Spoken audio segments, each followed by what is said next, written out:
African Tales by Adaugo. Before Mary could explain, a hot slap landed on her cheek. She fell to the ground and the whole house laughed. That night, lying on the cold floor, Mary pressed her cheek and whispered, "One day, I will not be here.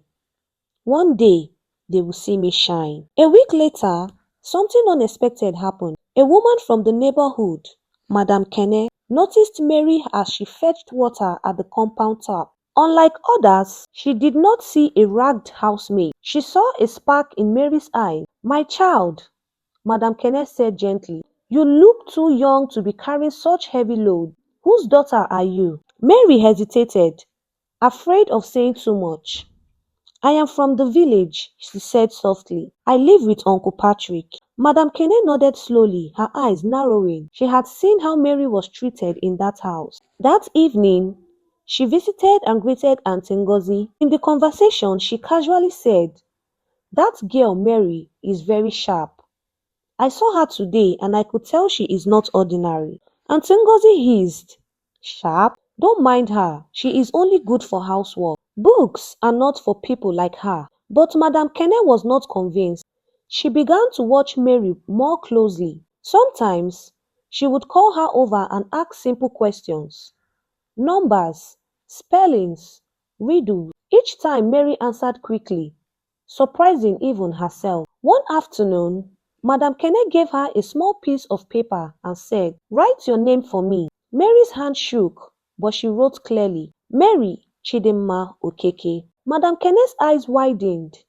"My child, who taught you this?" Mary whispered, "I taught myself." For the first time, someone believed in her. Madame Kene placed her hand on Mary's shoulder. "Do not give up, my daughter.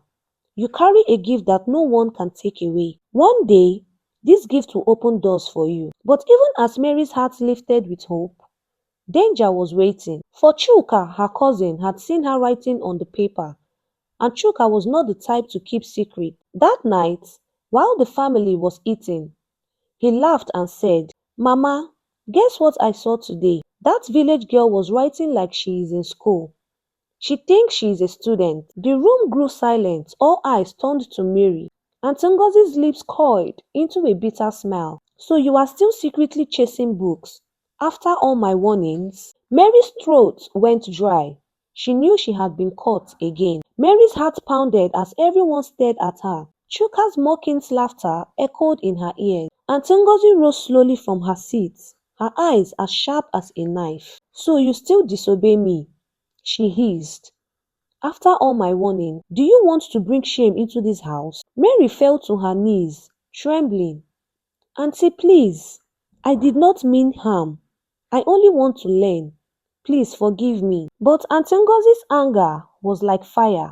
She grabbed the broom leaning on the wall and began to flog Mary. The strokes landed hard on her back and arms. Mary bit her lip, trying not to scream. Uncle Patrick sat watching, his face cold, making no move to stop his wife. Finally, Aunty Ngozi dropped the broom, panting. "From today," she spat, "you will not step outside this compound unless I send you. And if I ever hear of you writing again, I will send you back to the village, empty-handed. Do you hear me?" Mary nodded weakly, tears streaming down her cheeks. She felt her dream shrinking inside her, like a candle burning out. That night, she lay on the cold floor, her back sore. She whispered into the darkness, "Why, God? Why did you give me this mind if I cannot use it? Why did you bring me here if not for school?" Her chest heaved as she cried, but deep down, a stubborn spark refused to die. She promised herself, "No matter what they do, I will not give up." The days dragged on. Mary worked harder than ever, fetching water, scrubbing clothes and cooking without rest. But her mind refused to sleep.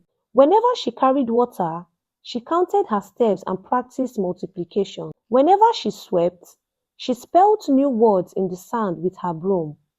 Her brain became her hidden school. One afternoon, fate played a strange hand. Uncle Patrick had visitors. two men from the city who sat in the parlor, talking business. Mary was ordered to serve them kola nuts and water.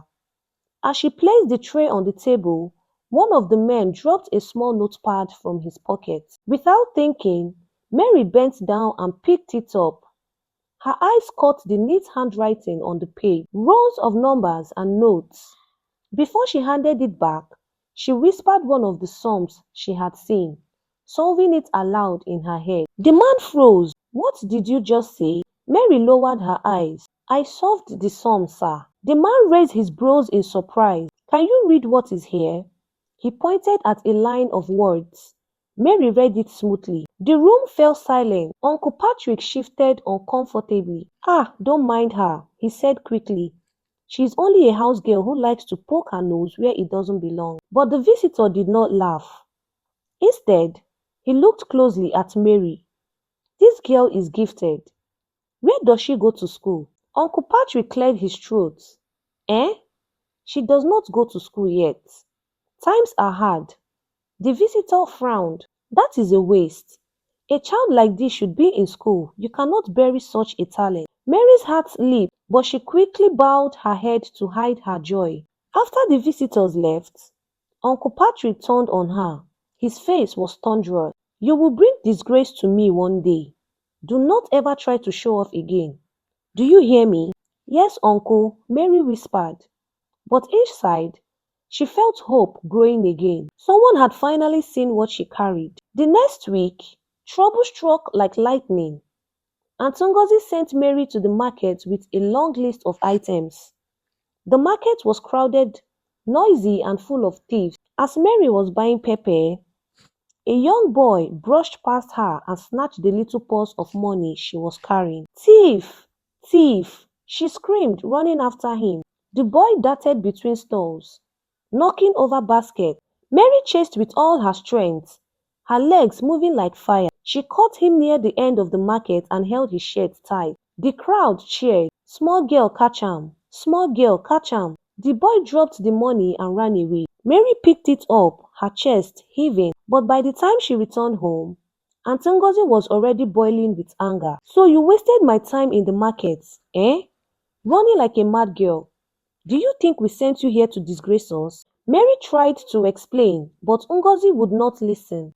That evening, she locked Mary out of the house as punishment. Rain poured heavily and Mary shivered outside, drenched to the bone. She coiled up under the veranda, hugging herself. As the thunder rolled, she whispered through her tears, "I will not die here. One day I will rise above this." But inside the house, Uncle Patrick and his wife whispered too. Ngozi said, "That girl is becoming a problem. She is too clever. If we are not careful, she will outshine our own children." Uncle Patrick nodded slowly. "Then we must find a way to cut her wings before she flies." Mary, sitting outside in the rain, did not know that her greatest battle was still ahead. The next morning, Mary woke up with a fever from sleeping outside in the rain. Her head felt heavy, and her body was weak. Still, she dragged herself to the kitchen to begin work. Aunt Ngozi watched her stumble and smirked. "Lazy girl, always pretending. If you like, fall and die. Nobody will miss you." Mary held onto the wall, swallowing her tears. She wanted to scream, but she remembered her father's words.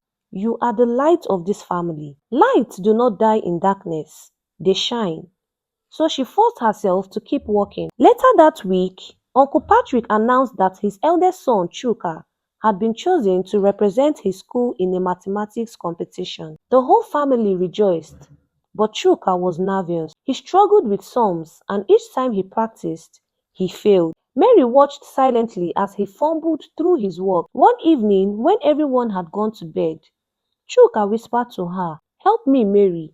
I don't understand this thing." Mary blinked in surprise. Her cousin, who always mocked her, was now begging for help. She looked into his desperate eyes and sighed. "All right, sit down." Quietly, she explained the sums in the simplest way she could. She used beans and stones to demonstrate, and soon Chuka's eyes lit up. "Ah, I understand now," he said with excitement. For several nights, Mary secretly coached him. The next week, he went for the competition and won first place. Uncle Patrick and Aunty Ngozi were overjoyed. "That is my son," Patrick boasted.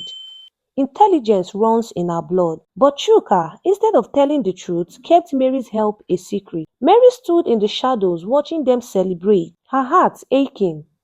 She was happy Chuka had succeeded, but sad that no one saw the light in her. One evening, Madame Kene visited again. She had heard of Chuka's victory and congratulated him, but her sharp eyes noticed Mary standing quietly in a corner. "Mary!" she called. "Come here." Mary stepped forward timidly. Madame Kene handed her a book. "Read this sentence for me." Mary hesitated, glancing at Aunty Ngozi's angry eye. But then she opened the book and read the sentence fluently. The room fell silent. Uncle Patrick coughed awkwardly. She only memorized it. She cannot really read. But Madame Kene smiled knowingly. "This girl has a gift. If you people are wise, you will not waste it." That night, after she left, Uncle Patrick scolded Mary. "Why must you always draw attention to yourself? Do you want to bring trouble into this house?" Mary lowered her eyes. "I did not ask to be clever. It is just who I am." Uncle Patrick shook his head. "One day, your cleverness will destroy you." As the months passed, Mary's strength grew. Every day she fought battles of hunger, beatings and insults. But her mind sharpened like a blade. She knew things her cousins did not. She saw solutions to problems no one else could solve. But her enemies grew sharper too. Aunty Ngozi began to plot. "If this girl continues, one day she will shame us. We must silence her." Mary overheard these words one night as she fetched water near her bedroom door. Her heart trembled, but she whispered to herself, "Even if they try to silence me, my gift will still speak." And so, the storm that would decide Mary's destiny was about to break. Moral lessons. Talent is a gift from God. No matter where you are placed, rich house or poor house, true talent will shine through. 2. Poverty cannot kill intelligence. Even without books, teachers, or classrooms, Mary found ways to learn. A determined mind will always find light in darkness. 3. Do not mock the weak. Chuka mocked Mary, but in the end, he needed her wisdom to succeed. The person you despise today may be the one to lift you tomorrow. 4. Cruelty hides the truth but cannot destroy it. Uncle Patrick and his wife tried to bury Mary's light, but her intelligence spoke louder than her hatred. 5. A good heart helps even enemies. Mary helped Chuka even though he never defended her. True greatness is shown in kindness. 6. Every child deserves education. Books and learning are not for the rich alone. A single chance can change a life forever. And lastly, the truth will always fight to be known. Like fire under dry leaves, Mary's gift kept burning until it could not be hidden. We have come to the end of the story. If you love this video, please kindly share with your loved ones. Leave us a comment on your opinion and subscribe for another interesting video like this. Until I see you all on the next one. Bye for now. African Tales by Adaugo.